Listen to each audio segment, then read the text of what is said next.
And then, of course, Ferrari come knocking.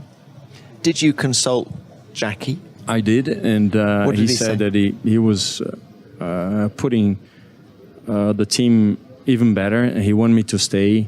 He was ready to offer me the money that Ferrari was going to pay me, but I told him I had to do something different. I had to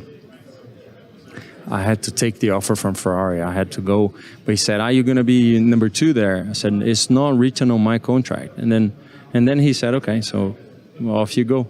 I wish you luck." Did he tell you that he was selling to Jaguar at the time? Did you know? Yes. You knew all that? Yes.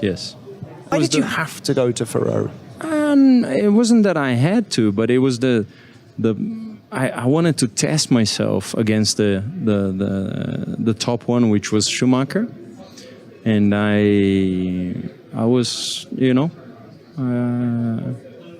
I just. It's tough to say no to Ferrari, isn't it? And I did eventually say no because I had 7 years on my contract and I only run 6, so I asked permission to leave.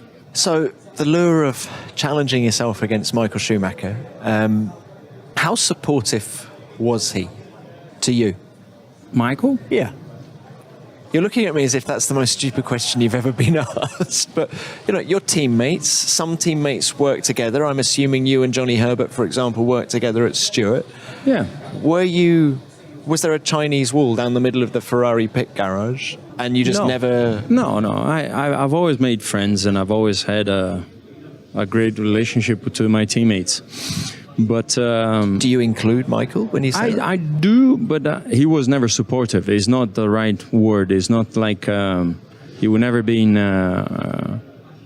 there to offer help.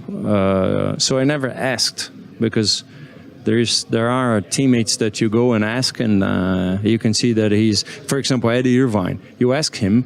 He said, "I don't know which gear I take the corner." Then I got pissed one day because I said, "How the hell the guy doesn't know what gear?" And he doesn't really know.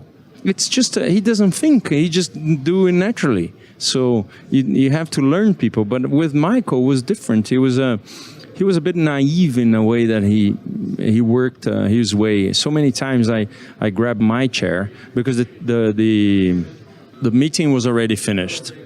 And then they started another meeting with just Michael there. And I said, this is funny. I took my chair and just would sit there, say nothing and just stay there. So I had to... Did you feel from the start then that you were actually walking into Michael Schumacher's team? It wasn't really Ferrari, it was Eventually I felt that. Eventually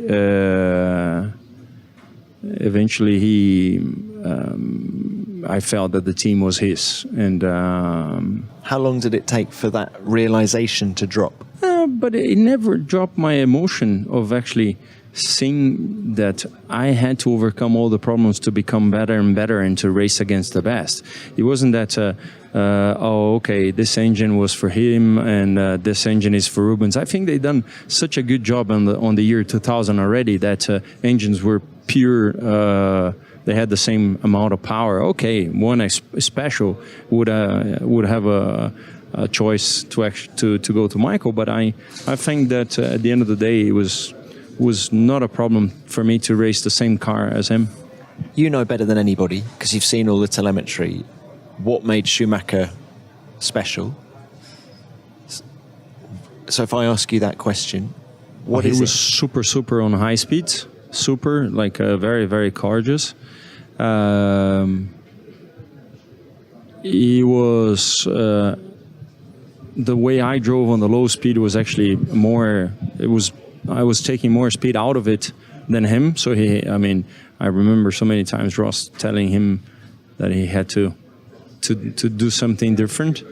I became so much better on the high speed because of him too. So I think we both went to another level of pushing each other. So it was good. So it's not that easy to make Michael Schumacher go to another level, if you see what I mean. That's fair.